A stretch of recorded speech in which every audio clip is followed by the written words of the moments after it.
Aditya Degree Colleges, leading companies low 10,000 plus placements with 13.5 lakhs highest package.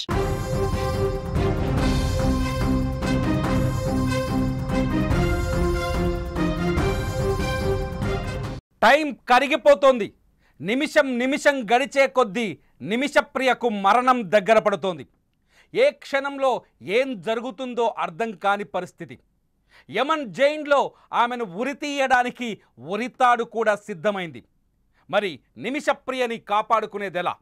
ఇప్పుడు భారతదేశం మొత్తం ఎదురు చూస్తోంది నిమిషప్రియను కాపాడుకుందామని. భారతదేశంలో సేవ్ నిమిషప్రియ అంటూ సోషల్ మీడియాలో ఒక స్లోగన్ రన్ అవుతోంది. నిమిషప్రియని కాపాడుదాం, భారత మహిళను కాపాడుదాం. యమన్లో ఉరిశిక్షకు గురైన నిమిషప్రియని మనం కాపాడుకుందామంటూ ఒక సోషల్ మీడియాలో ఒక ఉద్యమమే కొనసాగుతోంది. మరేం చేద్దాం? నిమిషప్రియని కాపాడే దారుందా? బ్లడ్ మనీ తీసుకునేందుకు ఎవరైతే హత్తుడు మెహదీ ఉన్నాడో మెహదీ కుటుంబం ఒప్పుకోవట్లేదు. మిలియన్ అమెరికన్ డాలర్లు ఇస్తామన్నా కూడా వాళ్ళు అంగీకరించట్లేదు. ఎందుకంటే నిమిషప్రియ తల్లి ప్రేమకుమారి ప్రస్తుతం యమన్లోనే ఉంది. తన కూతురుని కాపాడుకునేందుకు ఎవరైతే దారుణ హత్యకు అంటే నిమిషప్రియ చేతిలో హత్యకు గురయ్యాడో అతని కుటుంబ సభ్యులతో ప్రేమకుమారి మాట్లాడుతోంది. నిమిషప్రియ తల్లి ప్రేమకుమారి యమన్లో తన కూతురికి చివరి కనీసం శిక్షణైనా తగ్గించాలనే ఒక లక్ష్యంతో పనిచేస్తోంది. కానీ భారత ప్రభుత్వం ఏమీ చేయలేని పరిస్థితి ఏర్పడింది. కానీ భారత ప్రభుత్వం కూడా నిమిషప్రియను కాపాడేందుకు అన్ని ప్రయత్నాలు చేస్తున్నట్టుగా నిన్న ఎవరైతే వెంకటరమణి గవర్నమెంట్ అడ్వకేట్ ఎవరైతే వెంకటరమణి ఉన్నారో వెంకటరమణి ప్రకటించారు. నిమిషప్రియకు ఉరి పడకుండా చేయటం, కనీసం ఆమెకు పడ్డ ఉరి శిక్షని తగ్గించి అంటే శిక్షను తగ్గించి నిమిషప్రియని ప్రాణాలతో ఉంచడం. జైలు శిక్ష అయినా సరే నిమిషప్రియ ప్రాణాలతో ఉంటుంది అనే ఒక్క ఆశతో ఇప్పుడు ప్రయత్నాలు జరుగుతున్నాయి. ఈ ప్రయత్నాల్లో భాగంగా భారతీయ గ్రాండ్ ముఫ్తీ ఆఫ్ ఇండియా అబూ బకర్ ముస్లియార్, ఈయన ముస్లిం మత పెద్ద, ఈయన కూడా ఇప్పుడు రంగంలోకి దిగారు. అబూ బకర్ ముస్లియార్ అక్కడి యమన్ ప్రభుత్వంతో పాటు యమన్లో ఉన్న ముస్లిం మత పెద్దలతో మాట్లాడుతున్నారు. నిమిషప్రియకు కనీసం ఉరి శిక్ష నుంచి ఆమెను కాపాడండి, ఉరి తప్పేలా చేయండి. కనీసం ఉరి తప్పిన నిమిషప్రియ ఏదో ఒక రోజు తన పిల్లల్ని కలుసుకోవడానికి ఈ దేశం వస్తుంది. ఉరి శిక్ష కాకుండా ఏ శిక్ష విధించినా బ్లడ్ మనీ తీసుకున్న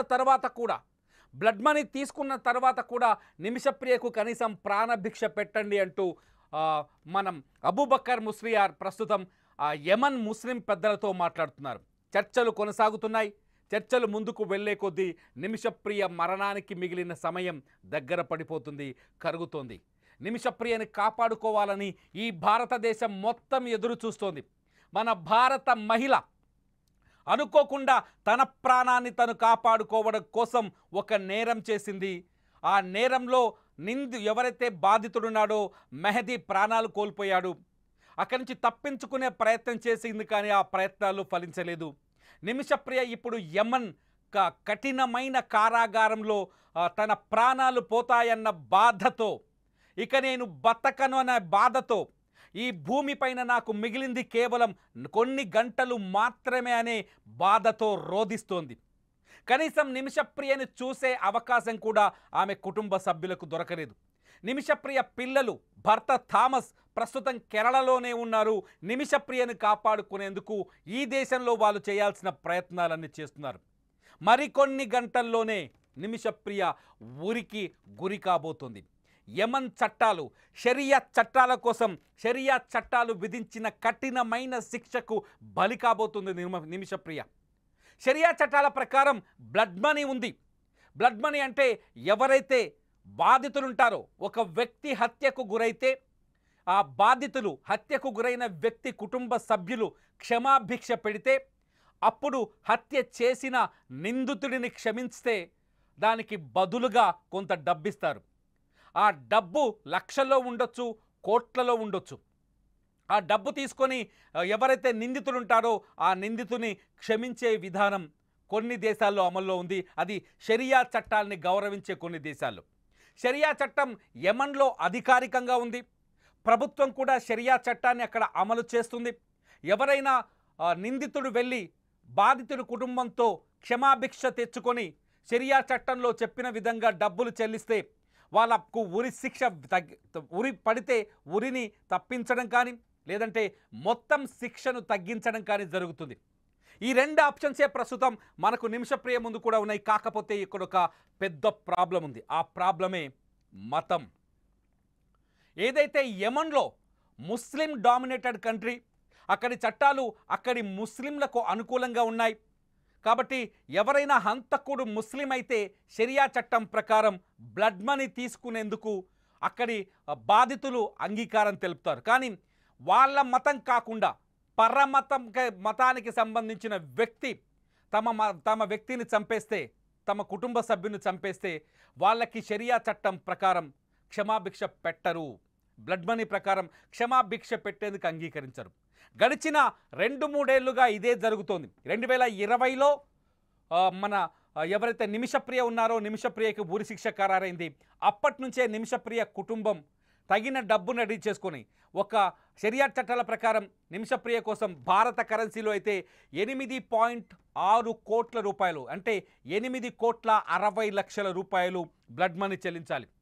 కానీ ఆ చట్టం ప్రకారం డబ్బు చెల్లించేందుకు వీళ్ళు తీవ్రమైన ప్రయత్నం చేశారంటే $1 మిలియన్ అమెరికన్ డాలర్లు. వీళ్ళు తీవ్రమైన ప్రయత్నాలు చేశారు. కానీ అక్కడున్న ఎవరైతే మెహదీ కుటుంబం ఉందో ఆ కుటుంబం ఈమె మన నిమిషప్రియ తల్లి బాధను కానీ వ్యధను కానీ వినటం లేదు. క్షమాభిక్షకు ముందుకు రావటం లేదు. ఇదే ఇప్పుడు అతిపెద్ద సమస్యగా మారింది. భారత ప్రభుత్వం నిన్న అటార్నీ జనరల్ వెంకట రమణి సుప్రీంకోర్టుకు చెప్పిన సమాధానంలో కూడా ఈ అంశాలే ఉన్నాయి. ఎందుకంటే బ్లడ్ మనీ గురించి అధికారికంగా చర్చించేందుకు ఎటువంటి దారి లేదు. 2015 తర్వాత యెమన్లో హౌతీలకి ప్రభుత్వ మద్దతుదారులకి ఒక యుద్ధం జరుగుతోంది. ఈ యుద్ధంతో యెమన్ తీవ్రమైన విధ్వంసంలో ఉంది. ఈ విధ్వంసం నేపథ్యంలో యెమన్లో ఎవ్వరూ అంటే ఇతర దేశాలకు సంబంధించిన దౌత్య కార్యాలయాలు లేవు. అందులో భారత దౌత్య కార్యాలయం 1967లో అక్కడ ఏర్పాటు చేసినప్పటికీ ఆ తర్వాత 2015 తర్వాత దౌత్య కార్యాలయం మూతపడింది. దీంతో కనీస రాయబారం నడిపించే పరిస్థితి కూడా లేదు. కనీసం బాధితుడి కుటుంబం దగ్గరికి చేరి బాధితులతో మాట్లాడి క్షమాభిక్ష పెట్టమని అర్థించే అవకాశం కూడా లేకుండా పోయింది. దీంతో నిమిషప్రియను కాపాడటం అతిపెద్ద సమస్యగా మారింది. నిన్న సుప్రీంకోర్టుకి భారత ప్రభుత్వం కూడా ఈ అంశాన్ని చెప్పింది. నిమిషప్రియను కాపాడాలని మాకుంది, మా భారత బిడ్డను కాపాడాలని మాకుంది. తనను తాను రక్షించుకోవడానికి తన ఆత్మరక్షణ కోసం ఆ మెహదీ అనేవాన్ని హత్య చేసిన సంఘటన నిజమైనప్పటికీ, ఆత్మరక్షణ కోసం అతని ప్రాణాలు తీసినప్పటికీ ఆమెను కాపాడాల్సిన అవసరం మనకుంది అంటూ చాలా బాధాకరమైన బాధను వ్యక్తం చేస్తూ వచ్చింది భారత ప్రభుత్వం. అటార్నీ జనరల్ సుప్రీంకోర్టు ముందు చెప్పారు. సుప్రీంకోర్టు న్యాయమూర్తి కూడా ఇదే బాధను వ్యక్తం చేశారు. నిమిషప్రియ చనిపోతే అది భరించలేని బాధగా మిగిలిపోతుందని. కానీ పరిస్థితులు మనకు అనుకూలంగా లేవు. నిమిషప్రియని కాపాడాలి అంటే వేరే దారి కనిపించట్లేదు, బ్లడ్ మనీ ఒకటి. కానీ ఆ బ్లడ్ మనీ తీసుకునేందుకు ఆ బాధితుడు మెహదీ కుటుంబం అంగీకారం తెలపలేదు, వాళ్ళు ఒప్పుకోవట్లేదు. దీంతో వాళ్ళను ఒప్పించడానికి నిమిషప్రియ తల్లి ప్రేమకుమారి కాళ్లకున్న చెప్పులు అరిగిపోయాయి. వాళ్ళ ఇంటి చుట్టూ తిరుగుతూనే ఉంది. తాజాగా కూడా వాళ్ళ ఇంటికి వెళ్ళొచ్చింది, యెమన్కు వెళ్ళొచ్చింది. కానీ దానికి వాళ్ళ అంగీకారం తెలియలేదు, చెప్పడం లేదు. దీంతో మతం యాంగిల్లో ఇప్పుడు ప్రయత్నాలు మొదలయ్యాయి. ఈ కోణంలోనే ప్రస్తుతం ఎవరైతే గ్రాండ్ ముఫ్తీ ఆఫ్ ఇండియా అబూబకర్ ముస్లియార్ ఎవరైతే ఉన్నారో ఆయన యెమన్లో ఉన్న ముస్లిం మత పెద్దలతో చర్చలకు రెడీ అయ్యారు. ముస్లియార్ ప్రయత్నాలు ఫలిస్తే 2 అవకాశాలున్నాయి. ఒకటి, నిమిషప్రియకు ఉరి తప్పే అవకాశం. రెండోది, నిమిషప్రియ శిక్ష తగ్గి, అంటే ఒకవేళ వాళ్ళు క్షమిస్తే పూర్తి స్థాయి క్షమిస్తారు, పూర్తి స్థాయిలో క్షమాభిక్ష ఇస్తే అంటే $1 మిలియన్ తీసుకొని ముస్లియార్ ఏవైనా చర్చలు ఫలిస్తే $1 మిలియన్ తీసుకొని పూర్తి స్థాయిలో చర్చ ఫలిస్తే మన నిమిషప్రియ ప్రాణాలతో భారతదేశానికి తిరిగి వస్తుంది. ఒకవేళ చర్చలు ఫలించి వాళ్ళు ఉరిశిక్ష కాకుండా డబ్బు తీసుకున్నాక కూడా ఆమెను శిక్షించాల్సిందే చట్టం ప్రకారం, అంటే ఉరి కాకుండా వేరే శిక్ష, జైలు శిక్ష వేసే అవకాశం కనిపిస్తుంది. ఈ రెండు ఛాన్సెస్ ప్రస్తుతానికైతే కనిపిస్తున్నాయి. కానీ ఎవరైతే మెహదీ కుటుంబం ఉందో ఆ కుటుంబం అంగీకారం తెలుపుతుందా, నిమిషప్రియకు క్షమాభిక్ష ప్రసాదిస్తుందా లేదా అన్నది ఇప్పుడు అతిపెద్ద ప్రశ్నగా మారింది. సమయం గడిచే కొద్దీ నిమిషప్రియకు ఉరితాడి దగ్గరవుతోంది. సమయం గడిచే కొద్దీ ఆమె ఆయుష్ తగ్గిపోతోంది. నిమిషప్రియకు మరికొన్ని గంటలు మాత్రమే మిగిలాయి. భారత కాలమాన ప్రకారం రేపు తెల్లవారుజామున నిమిషప్రియకు యమన్ సర్కార్ ఉరి విధించే అవకాశం కనిపిస్తోంది. యమన్ జైల్లో ఆమెకు ఉరి వేసే అవకాశం కనిపిస్తోంది. యమన్ రాజధాని సనాలో ఉన్న జైల్లో ఉంది ప్రస్తుతం నిమిషప్రియ. అక్కడ తన వాళ్ల కోసం, ఆఖరి శ్వాస కోసం, చివరి ప్రయత్నాల కోసం, చివరగా తను బతుకుతున్నాను అనే ఒక మాట వినడం కోసం ఎదురు చూస్తోంది. నిమిషప్రియ కోసం భారతదేశంలోని 145 కోట్ల మంది ప్రార్థనలు చేస్తున్నారు. భారతదేశం మొత్తం నిమిషప్రియకు ఉరి శిక్ష తప్పాలని ఎదురు చూస్తున్నారు. భారతదేశం మొత్తం నిమిషప్రియ ప్రాణాలతో తిరిగి ఈ దేశంలో అడుగు పెట్టాలని కోరుకుంటున్నారు. నిమిషప్రియ మృతదేహాన్ని ఈ దేశం స్వాగతించేందుకు ఇష్టపడట్లేదు. ఆ సంఘటనను ఊహించుకోవడానికి కూడా ఈ భారత ప్రజానికం ఇష్టపడట్లేదు. మన నిమిషప్రియ, మన భారతీయురాలు నిమిషప్రియ, నిమిషప్రియను కాపాడడానికి ప్రతి ప్రయత్నం కొనసాగాలి. భారత ప్రభుత్వం ప్రయత్నాలు చేస్తోంది. ప్రధాని మోదీ ప్రయత్నాలు చేస్తున్నారు. మన భారతదేశంలో ఉన్న స్వచ్ఛంద సంస్థలు కొన్ని ప్రయత్నాలు చేస్తున్నాయి. అంతేకాదు యమన్ ప్రభుత్వంతో మాట్లాడేందుకు, యమన్లో ఉన్న మత పెద్దలతో మాట్లాడేందుకు ఎవరైతే గ్రాండ్ ముఫ్తీ ఆఫ్ అబూబకర్ ముస్లియార్ ఉన్నారో ఆయన కూడా తన చివరి ప్రయత్నం చేస్తున్నారు. నిమిషప్రియ బతకాలని నేను కోరుకుంటున్నాను. మీరు కోరుకుంటున్నారా? నిమిషప్రియని ఎలా బతికించుకుందాం? మీరేమనుకుంటున్నారు? భారత ప్రభుత్వం కూడా ఆఫ్లైన్లో పూర్తి స్థాయి ప్రయత్నాలు చేస్తుంది. ఎందుకంటే ఏదైతే బ్లడ్ మనీ ఉందో దాన్ని అధికారికంగా చర్చించడానికి వీల్లేని పరిస్థితి ఏర్పడింది. యమన్ ప్రభుత్వంతో దౌత్యపరమైన చర్చలకు వీల్లేని పరిస్థితి ఏర్పడింది. కొన్ని చోట్ల హౌతీల పెత్తనం ఉంది, కొన్ని చోట్ల ప్రభుత్వ మద్దతుదారుల పెత్తనం ఉంది. దీంతో హౌతీలు ప్రస్తుతం నిమిషప్రియ ఉన్న ప్రాంతం హౌతీల చేతుల్లో ఉంది. హౌతీలు తీవ్రమైన ఉగ్రవాద సంబంధించిన వ్యక్తులు, తీవ్రవాదులు ఆ దేశంలో. ఈ హౌతీలని కన్విన్స్ చేయడం అంత ఈజీ కాదు. కఠినమైన న్యాయ శిక్షలు ఉన్నాయి వాళ్ళ దగ్గర. అందులో భాగంగానే ఆ శిక్షలో భాగంగానే నిమిషప్రియకు ఉరి పడింది. సో వాళ్ళని కన్విన్స్ చేయడానికి ఇప్పుడు మతం ఒక్కటే దారిగా కనిపిస్తోంది. చాలామంది సోషల్ మీడియాలో కొన్ని పోస్టులు పెడుతున్నారు, కేఏ పాల్ ఏం చేస్తున్నాడని. కేఏ పాల్ కూడా కొన్ని ప్రయత్నాలు చేయొచ్చేమో. ఎందుకంటే నిమిషప్రియ లాంటి ఒక అమాయకురాలిని, నిజానికి 2008లో నర్సుగా చదివిన నిమిషప్రియ యమన్ వెళ్ళింది. ఆ తర్వాత తన భర్త థామస్తో పెళ్లి చేసుకొని 2011లో అక్కడికి వెళ్ళింది. థామస్, నిమిషప్రియ, మెహదీ కలిసి అక్కడ ఒక హాస్పిటల్ పెట్టాలనుకున్నారు. హాస్పిటల్ కోసం లోకల్ వ్యక్తి పార్ట్నర్షిప్ కంపల్సరీ యమన్ చట్టాల ప్రకారం. లోకల్ వ్యక్తి మెహదీని తమ పార్ట్నర్గా చేర్చుకున్నారు. ఆ తర్వాత 2015 ఆ సందర్భంలో నిమిషప్రియ తన భర్తతో పిల్లలతో కేరళ వచ్చింది. ఇక్కడ తమ పిల్లలకి సంప్రదాయబద్ధంగా కొన్ని ఫంక్షన్స్ చేయాల్సింది. ఆ ఫంక్షన్స్ చేసిన తర్వాత నిమిషప్రియ ఒక్కతే తిరిగి మళ్ళీ యమన్ వెళ్ళింది. భర్త థామస్, పిల్లలు ఇక్కడే ఉన్నారు. అక్కడికి వెళ్ళిన వెంటనే నిమిషప్రియని మెహదీ అటకాయించాడు, బంధించాడు. తన దగ్గరున్న పాస్పోర్ట్ని, ఆమెకి లీగల్ డాక్యుమెంట్స్ని లాక్కున్నాడు. ఆ పాస్పోర్టు డాక్యుమెంట్స్ని లాక్కున్న తర్వాత నిమిషప్రియని తన భార్యగా అంగీకారం తెలపాలని వేధించాడు. అంతేకాదు స్థానికంగా తన భార్యగా తనకు తాను ప్రకటించుకున్నాడు. ప్రకటించుకున్న తర్వాత నిమిషప్రియని బందీని చేశాడు.